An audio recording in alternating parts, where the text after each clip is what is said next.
What's up, YouTube? Welcome back to Celio's Network. Today we're talking about Atlantic City Regionals, and we're going to be discussing what we think the meta will look like, what decks have a good shot at being successful, and maybe some techs and list specifics for the tournament.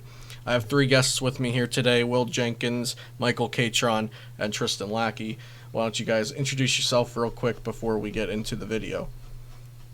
Hey everyone, my name is Will Jenkins. I'm a player from the Maryland area, and I'm a writer for Team Rocket Hideout. I'm Michael, also from the Maryland area. I write for Someone's PC, and I'm on Team Nerd Rage Gaming. I'm Tristan. I'm from the North Carolina area, and I don't write for anyone. Great. So my first question is there an archetype that you think can take 15% or more of the meta share for day one of the Masters Division at AC Regionals? With so many decks in the field, I don't think that there will be a deck that can take up 15% of the meta field, but if I were to answer that question with a deck, it'd be Reshi Charizard. Ability Reshi Charizard. Great. Michael? Probably not. If I was going to pick a deck, it'd be between Ability or Pikarom. There's a lot of people that just like to play Pikarom and will continue playing it. And it's just fast and consistent, so it'll see play. And then Reshi has been doing well at Cubs, did well in Europe. Probably see play again. And Tristan? Yeah, I'd probably have to say Ability Zard would be the only deck that would probably get to the 15% mark. It's just the most aggressive. It feels very bursty, and it's had like the highest CP share from Cups as far as I know. So Yeah, if I had to pick any deck, it would be that one. Okay, cool. So looking at Worlds, we had a lot of decks in the top 16, top 8 area for Worlds and Masters Division. Mewtwo Box won the event, and then we had Blounds, Green Reshi, and Ability Zard also all make top 4. And then moving over to Sheffield Regionals, which was much more recent and had Jesse and James legal for it. Guardian won that, Pikarom got second, Pidgeotto got third, and then Blounds again in the top 4. What do you think is the factor with bringing Mewtwo from the top and then not in top 8 at Sheffield? Do you think it just depends on what players pilot it? Is there more that goes into that? Does it depend on power plant counts in other decks? Michael, we'll go to you on Mewtwo.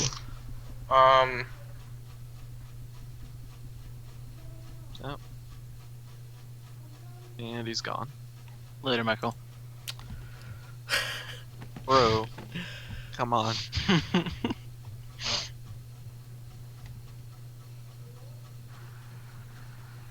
Hello. Hey, Michael. Yeah. Welcome back. I'm sorry. No, it's okay. So Mewtwo, its movements in the meta, its popularity, its strength. Yeah. I played Mewtwo at Worlds, a bit of a different list, played Rainbow Energies and stuff. It's like a fine deck. I don't think it's overwhelmingly powerful. I think stuff like Malamar and Reshi just kind of outclass it, and just being able to either outspeed it, or the only way Mewtwo wins is like getting off some combo early in the game. Like, it just feels like it needs a lot to do the same things as the other decks. Okay, and what would make Mewtwo see less play? What would that meta look like? I don't know, Anybody? probably ability heavy. Any other thoughts from Will or Tristan? What would it take to make Mewtwo be lower in popularity? I think more one prizers within decks would probably shy Mewtwo away from being played. We see Zach Lesage winning events in the Toronto area with like no ability Reshizard, or is an ability Reshizard list with no ability Reshizards. Yeah, Or with no Reshizards. Zard. And Yeah, it's just yeah. a bunch of one prize attackers, and like one of Mewtwo's main strategies is Tag Purge, and obviously Tag Purge doesn't do anything if you're attacking with one prizers. And then same thing with like Pika if they play Zapdos or Hoopa in general. Malamar is kind of rough if you don't get a cross division off early enough. If they play Power Plant, just like one prize stuff is kind of hard for Mewtwo to deal with as an all tag team deck. Okay, cool. Tristan, anything to add? Anything disagree with? No, I pretty much agree with all of Will's points. I think that Mewtwo just struggles with one prizers that can either two-piece or one-piece it, and if you got one prizers that can do it, then Mewtwo just kind of loses. Yeah, Mewtwo cannot handle getting one-shotted for sure by a one-prizer. Okay, and what would the meta look like for a very Mewtwo-favored meta? So what we have right now, we have this welder box, I think is what Zach Lesage is calling it, with the double turt and the baby Blounds. So we're calling that something that would defer people from playing Mewtwo, hypothetically. What would it look like? What would the meta look like if you were to say Mewtwo is looking very favored for this meta, Tristan? I feel like Mewtwo excels in a meta where there's obviously heavy tag teams, so like Pikarom. It obviously can handle Pikarom pretty well. The other decks that it likes to beat are Greenzard. Yeah. There was more Greenzard than Ability Zard at Worlds, which I think contributes a lot to why Henry was able to win, because it smashes if Volcanian's not a good attacker into a Mewtwo. And as long as he can handle the power plants, Mewtwo just beats any tag teams, really. Michael, anything to disagree or agree with there? No, I gotta agree with him. It's pretty much the deck. It's kind of like a normal like a deck that just tries to win the prize trade. So something like a one-prizer deck, but it's using a tag team to accomplish the same thing. It just tries to force them not to be able to keep up with their prize trade, but not by one-shotting them. It's using attacks like Tag Purge. Cool. All right. And then, of course, Will, what do you think the meta is looking like in actuality for AC for Mewtwo?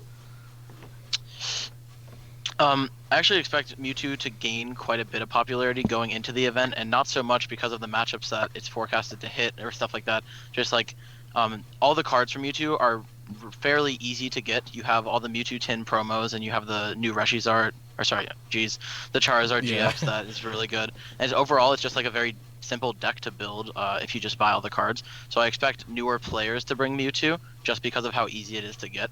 As for the meta for Mewtwo, like Michael said earlier, I expect Ability Zard and Pikarom to be up there, so it could definitely do well against those. And then Green's Reshi has seemed to have a decline in play for the most part, and so like some of your best matchups are decreasing.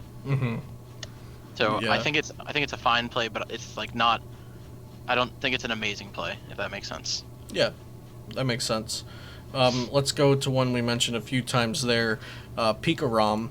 So Pikarom has actually been performing really well across the board. It got top 8 at Worlds. It got top 8 again at it got second at Sheffield Regionals. I believe it won the Melbourne SPE, the Pika Plants. So it's been performing really well at major events, and it hasn't been performing too poorly at League Cups, which can matter a bit when people are deciding what to play. Michael, what do you think the AC meta would need to look like for Pikarom to be an amazing play, to have great matchups all around? I think it really depends on what version of Pikarom we're talking about. The deck kind of chooses what matchups it wants to be. Like, okay. You can't so really... let's pick a version. Let's say Kai wins Pika Plants. For Pika Plants, I think you'd probably want meta more based around like Mewtwo or maybe a Charizard variant, because I think Pika can deal with them fairly well. Not great. If they do what they want to do perfectly, Pika probably isn't going to win. But those are the matchups that it can kind of strive in. Okay. Will, what about for Pika Judge with Lysander Labs, like you played for Worlds? For Pika Judge to have like an ideal meta, you definitely have to see an uptick in Greens decks, whether that's Guardian or Greens Reshizard, because Judge punishes that engine really well, and that was one of the contributing factors as to why some of my friends and I played that deck. We wanted to beat Greens Reshizard, so definitely seeing more Greens. Guardian is a bit of a closer matchup because we only chose to play two labs.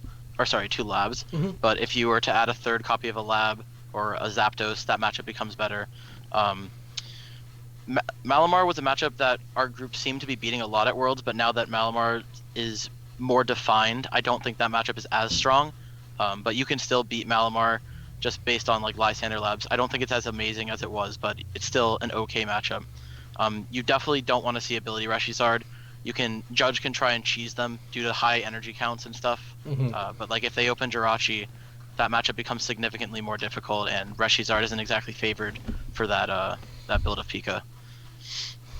And Tristan, for what is your preferred version of Pika been?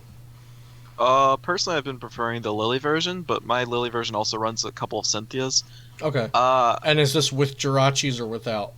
Without, but my list is super dated. Okay. If I was to change my list right now, I would probably get a couple of Jirachis in there, and I'd probably go for a heavier Cynthia count. And I'm also kind of curious if there's a world where you could do a mainly Cynthia, but with a 1 or 2 Judge, because the Greens decks aren't gone by any means. It's just they're not the prominent meta share. And it's not like Judge is bad against the other decks. A turn 1 Judge against Malamar is devastating if they don't open Jirachi, for instance. Mm-hmm. And I'm curious if that's any good. That's something I would have to test out. But it's harder to pull off a Judge if you only have 1 or 2. Yeah, for sure. So, based on just going off of a list similar to what you've been working with, what would a less than ideal meta for Pika Rom at AC look like? What would a meta that you don't want to play Pika Rom into look like? Heavy Reshizard, either variant. I would say Ability Zard is your best Zard matchup at a 50-50, and Green Zard is probably 60-40 for them. Malamar, like Will was saying, is a lot sketchier now, but I think you can tech for it appropriately by adding a Hoopa, or if you really want to beat Malamar, you can even go with 2 Hoopa. Mm-hmm. With the 2 labs. The only other matchup I'm really scared of is the Mirror for Pikarom, because it's so volatile. Like, if one person just has a clearly better start, then it doesn't matter what you do, you're just going to lose. Mm-hmm. So, I think I would be afraid to play it into, like, a heavy Zard and Malamar field. Makes sense. Michael, what is your preferred supporter for Pikarom other than Volkner? I'd probably go with Cynthia. I haven't played the deck too much, not a fan, but I think Cynthia is by far the best extra supporter.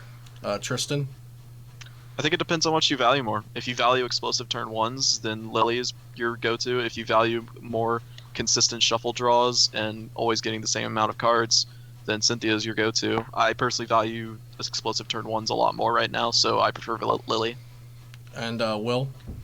I 100% value Cynthia more than Lily and Judge. I've played all 3 variants. I played Judge at Worlds, I played Lily at 3 League Cups, and played Cynthia at 2.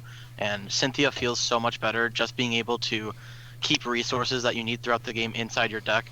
One of the main problems I would find with Lily is it wouldn't refresh my hand enough to keep me in a game, or I would have a custom catcher in my hand and need it to win the game, but then have no option to draw cards unless I use Dedenne. And then if I Dedenne, I don't have the custom catcher. So Cynthia has been really nice to hold the stuff I need in the game, whether that's Electro Powers or custom catchers and stuff like that. And with Jirachi, it pairs well because you can Cynthia the stuff back in and then draw into more things and Stellar Wish into whatever other pieces you need. Makes sense. Sounds good. So let's go into the deck that probably has the most hype right now for AC regionals, or just in general for the standard format. Ability, Reshizard. We've had what seems like countless variants of the deck by now. We had the Limitless version at Worlds with 18 Fire Energy and no Fire Crystal.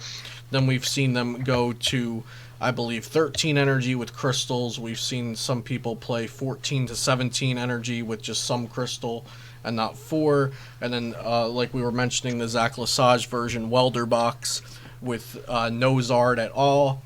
Then heavier Baby Blounce, heavier Turtonator. Victini Prism seems to be a constant throughout all of the lists. Will, what do you think Ability Zard needs the meta to look like, or does it not matter?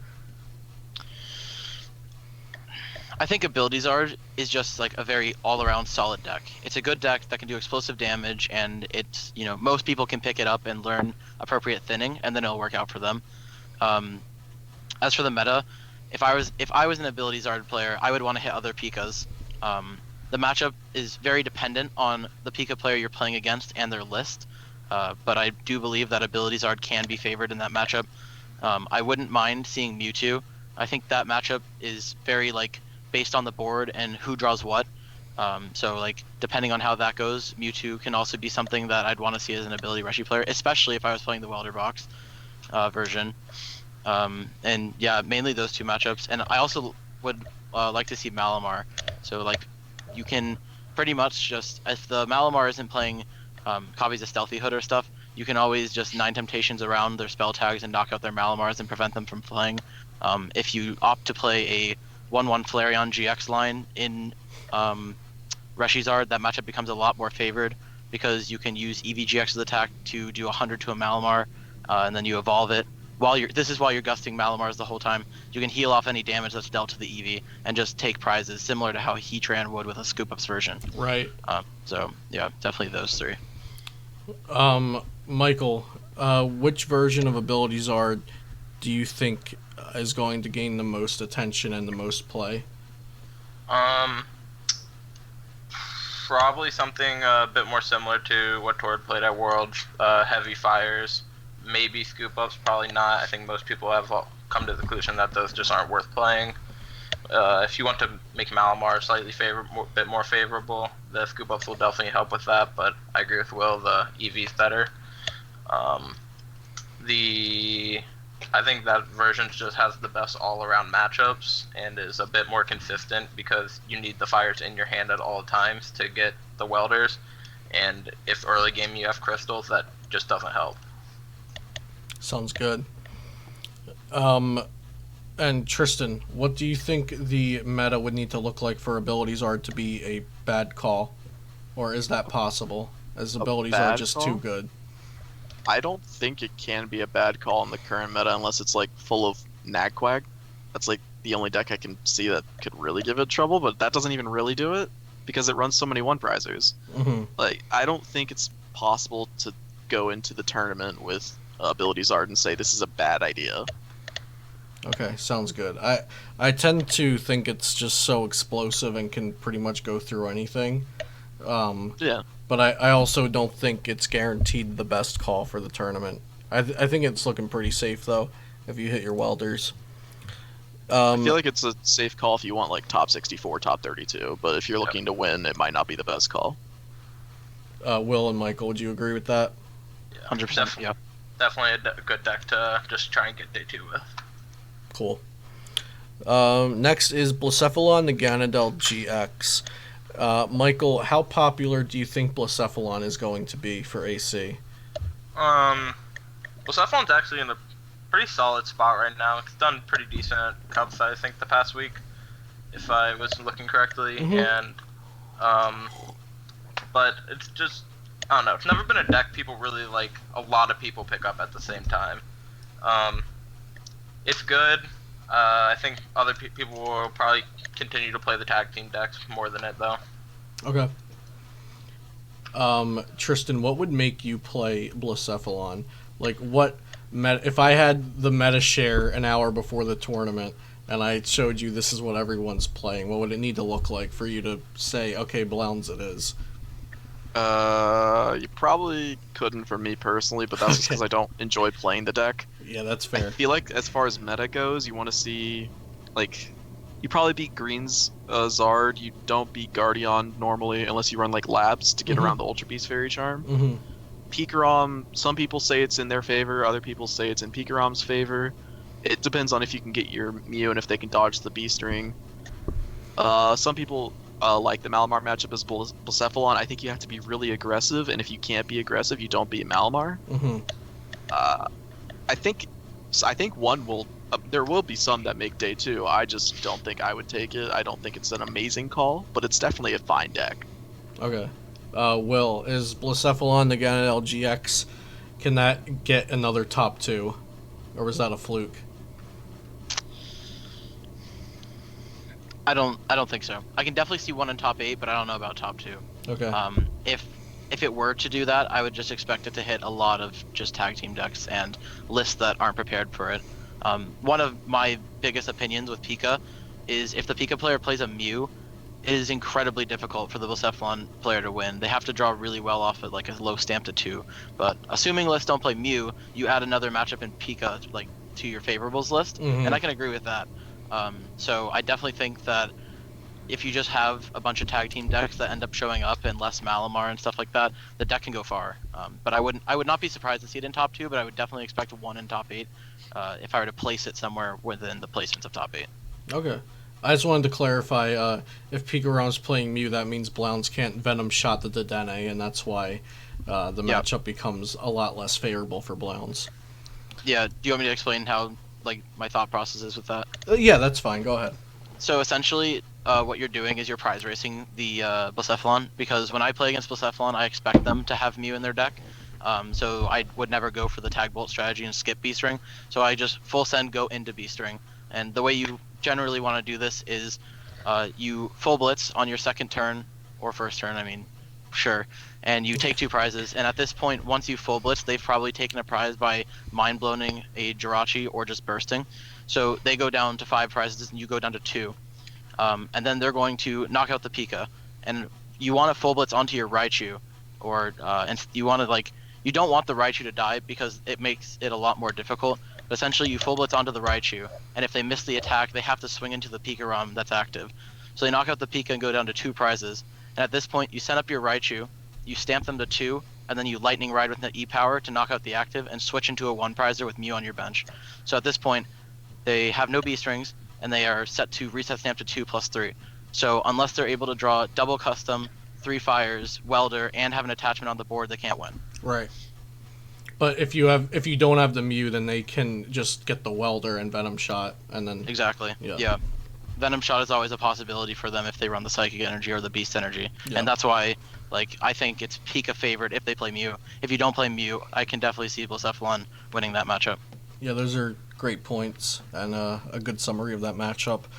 Michael, Tapu Fini from Unified Minds, is that a worthwhile tech to run at AC? No, it's just not good enough.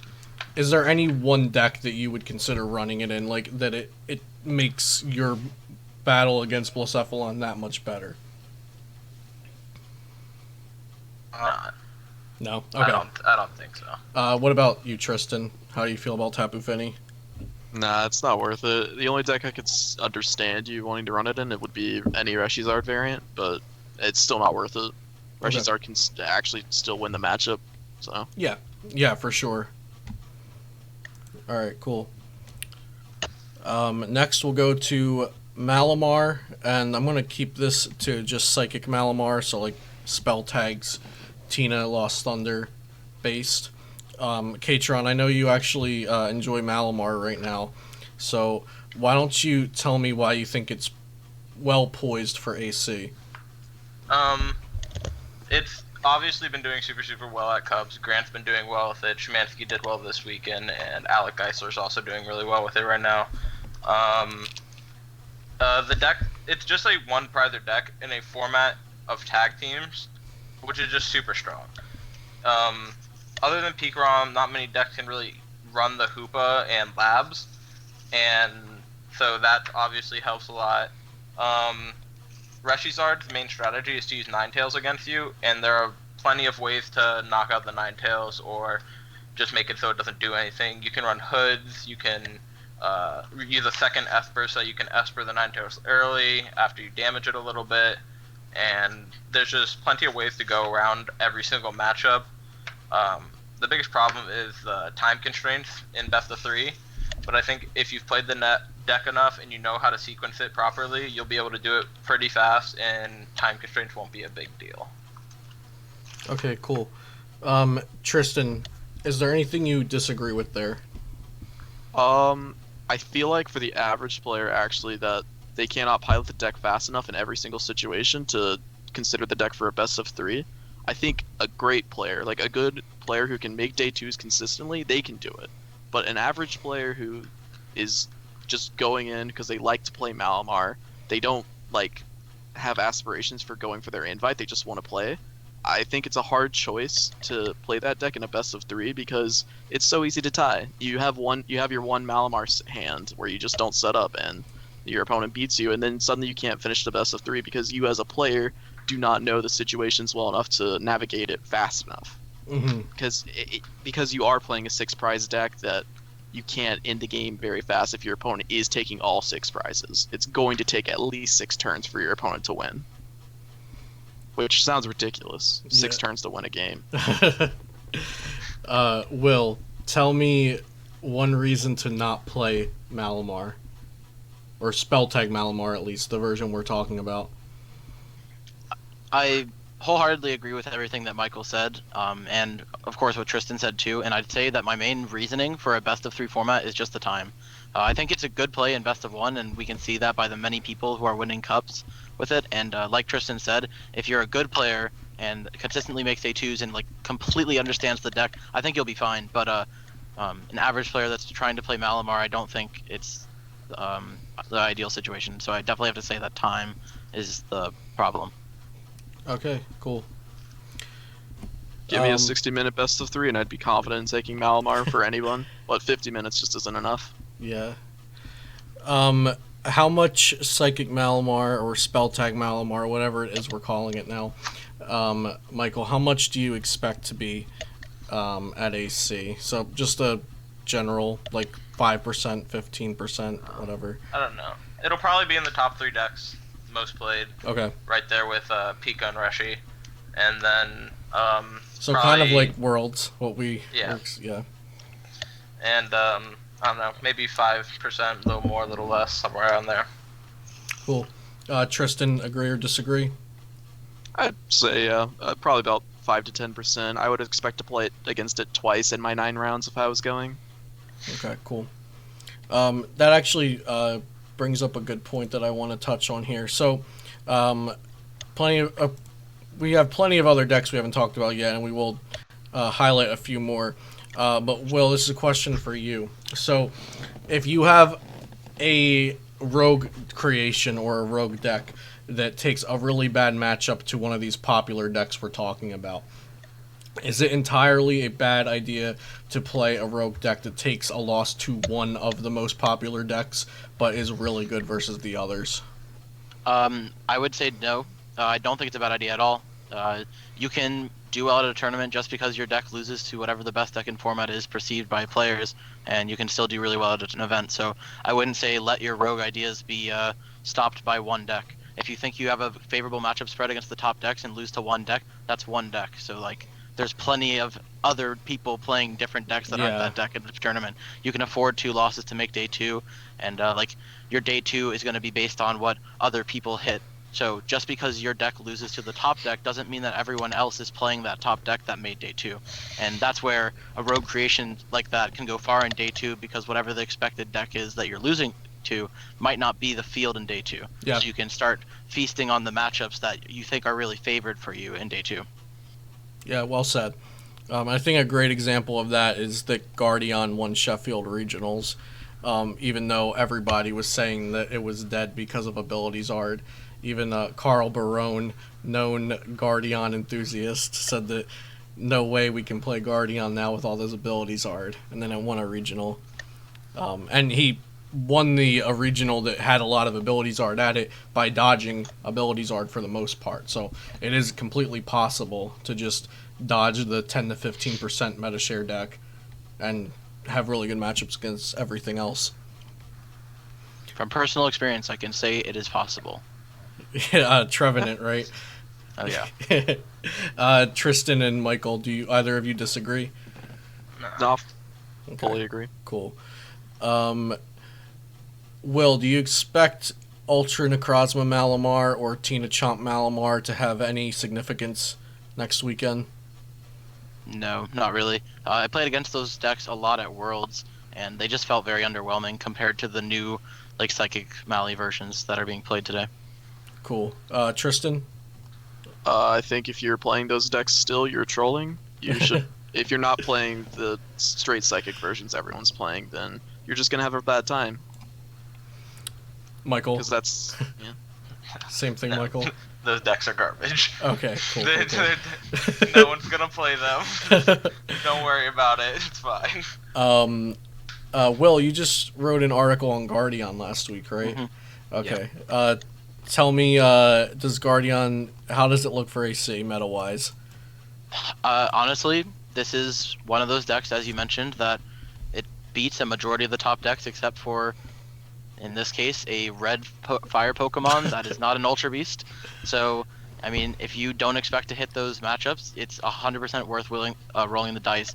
And it's one of the decks that has the most polarizing matchups in the meta. Like, your matchups that are good matchups. They're not, like, close matchups. So, you know, you accept the really bad matchup to a Reshizard variant, but you can take very good matchups against everything else. And it's currently one of my top 3 plays, just because I do like decks that have an aspect to them where you can lose to one deck but beat everything else.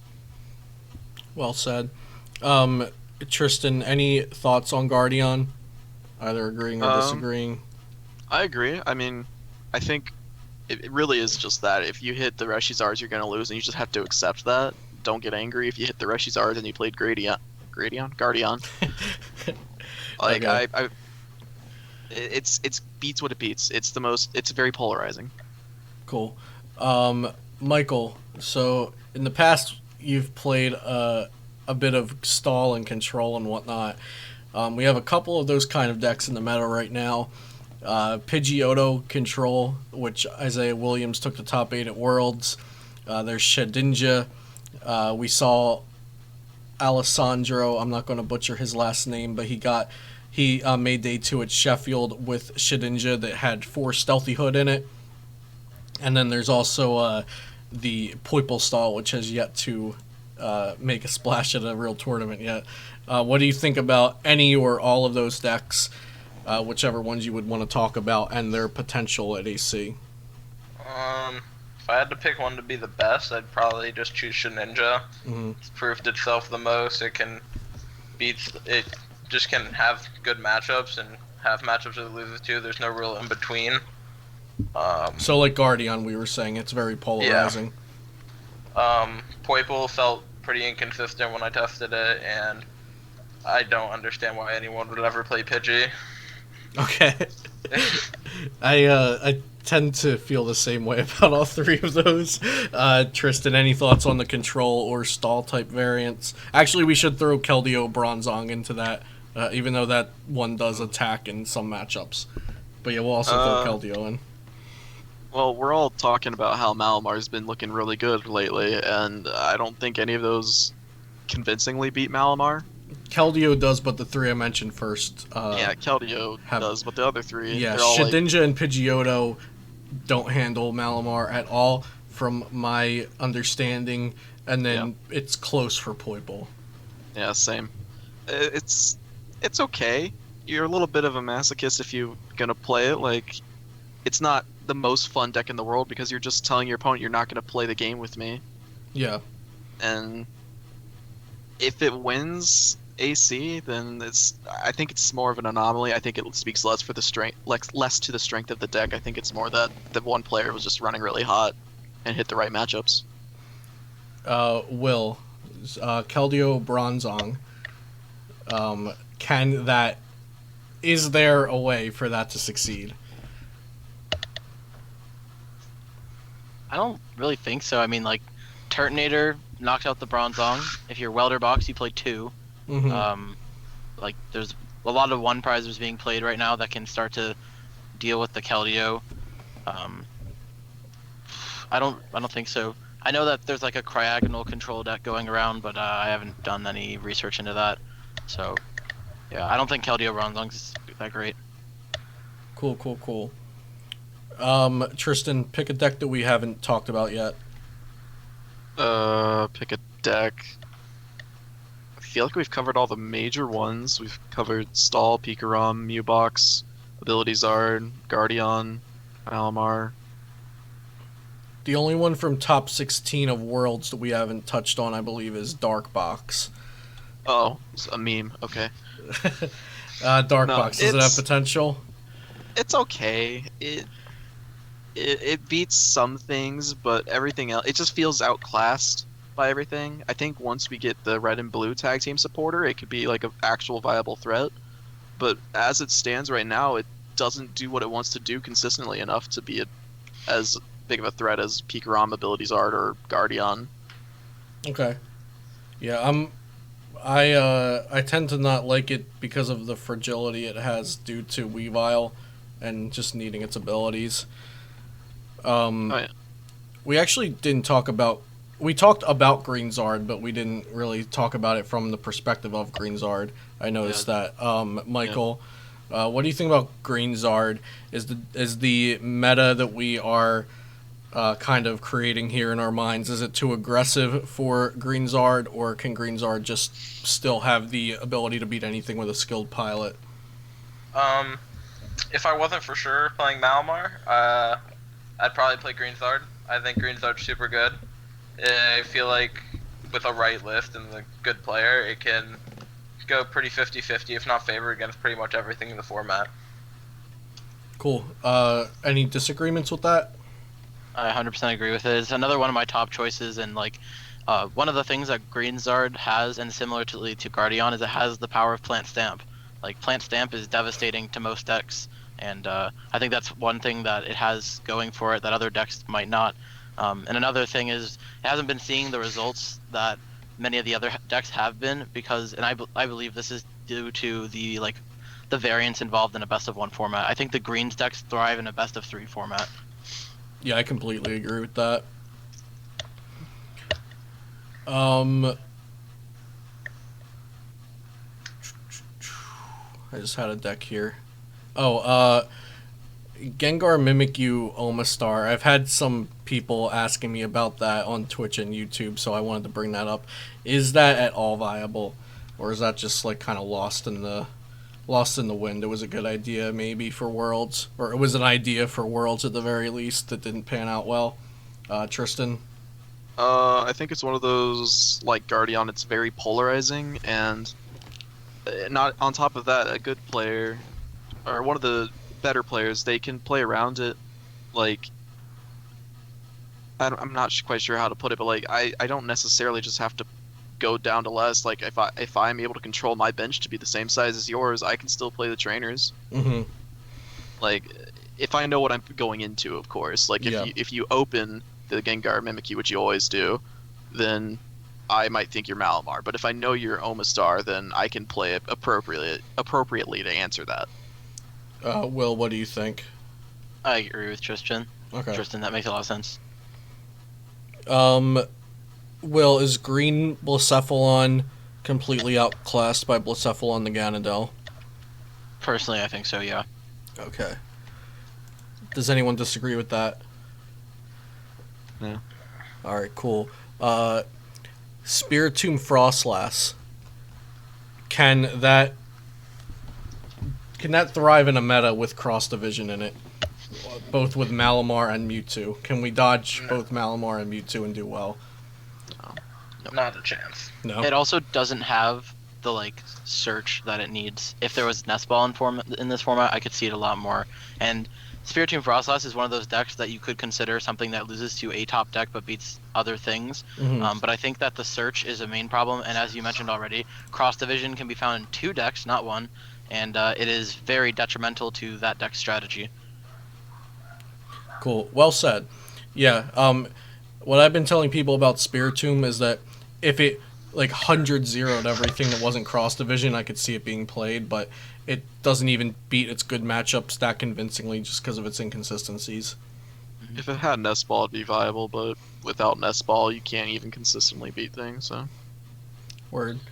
losing Okay. to yourself is a bad choice. So, Tristan, I believe you're the only one on this video that is not going to AC, but if you were going to AC and I told you you were going to play against 5 archetypes in your 9 rounds of Swiss, what do you think those 5 archetypes would be? Do you want me to like quantify like each number? Or No, just like 5 that you would Okay. see in the matter of 9 rounds. Psychic Malamar, Ability Zard, Pikarom, any of the versions. I think people are still going to be playing the Judge version, even though they shouldn't. I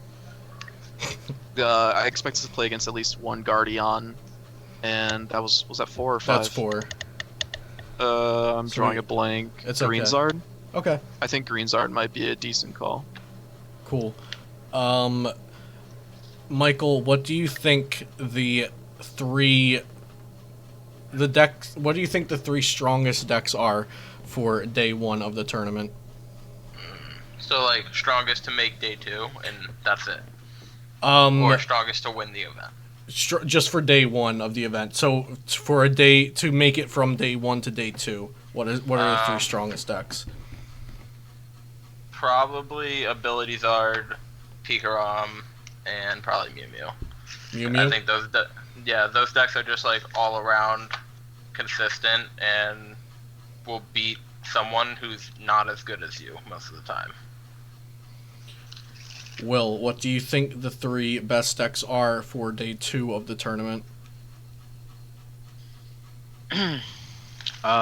Well, I'd go to say that I think Cephalon Naganadel could be really good if Malamar doesn't make it in huge waves going into day 2, and if your list is really solid. Like we said, it can beat a lot of the tag team decks. I think Green's Charizard will perform really well if it were to make day 2, and then I think the right Pika player and Pika list can go really far, and kind of a 4th one. I want to lump this in with Green's Rushy. Same thing with Guardian. I think that could go far if a bunch of Rushy doesn't transfer over from day 1 to day 2. Cool. Tristan, what is one deck that what is one deck that you don't think the community is seeing as a popular play, but you think has the potential to show up in numbers? Has the potential to show up in numbers. That would probably be the Greens decks that we've been talking about all episode. Like, Okay. they're like Will was saying earlier, is that they thrive more in a best of 3 format. Best of 1's a little too unforgiving because if they don't open the greens or their draw supporter, they're just kind of dead in the water a little bit. Yeah. But in best of 3, it's more forgiving for them to drop a game because of that, and there's more flexibility. Better players will be piloting it, so they'll know how to navigate each situation correctly. I would say the greens decks they have such low representation at cups, but I think that they'll have a pretty good turnout for day 2. Yeah, I think that's a great answer. I tend to agree with that. I don't think people are going to be expecting a lot of greens. Michael, what is a tech, either universally or for specific decks, or even just a card inclusion that you might not consider a tech, that people should be playing but aren't? Geez, I don't know. This format's kind of cut and dry. Most decks don't really, there isn't really, like, a specific card that can go universally into decks. Like, I guess Hoopa is the best, like, option for that. It's good against Malamar, decent against Mewtwo, and decent against Ability. But most decks can't really use it effectively. Right, yeah. You have to be running Pokemon communication, usually, so maybe Ability Zard or maybe Pikarom. Yeah. Will, this one's on specifically Guardian. I feel like that deck gets worse the less that people respect it. Because if Blounds throws in Heatran Lysander Labs, or Pikarom plays double lab or with a Guru or triple labs, it's some of its matchups that it loses percentage points in those ways when people throw in extra labs or other cards that get around it. Do you think that should be a concern, or do you think people are going to be more concerned with other decks and not really care about Guardian? I 100% agree.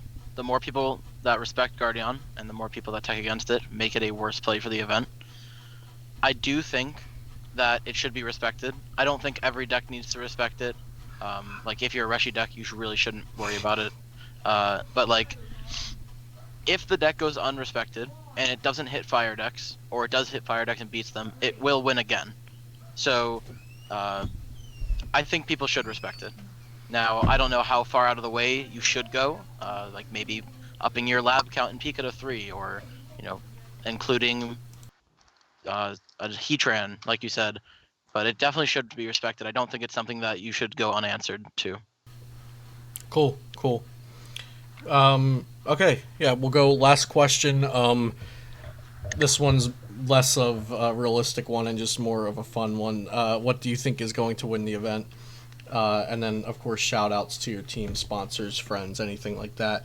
We'll go Tristan, Michael, and Will. What I think is going to win the event, I have a gut feeling that a Pikarom could actually take this event. I think the top players can pilot Pikarom much better than the average players. No, Katron doesn't like that. Step bud. It's just a gut feeling. I don't have any good basis around it. I think that if there's a Pikarom that makes the correct tech calls, like say they expect a lot of Malamar, they hit a lot of Malamar, and they prepare 2 Labs and 2 Hoopas, they're gonna smash. Yeah, I would say Pikarom. And cool. Yeah. Any shout outs, Tristan? Shout outs to my friends. They all know that who they are. No team. Sponsor me. And go ahead, Michael. If I were to pick a deck to win, I don't know. Probably Ability. It's just too strong. Or DDG will win with some control thing. Oh god. But, I mean, that's how it is. Why can't they just play Pikarom. normal stuff, Anything man? except Pikarom. Oh yeah. Yeah. Any shout outs? Someone's PC, Nerd Rage Gaming, the boys. Word. And Will.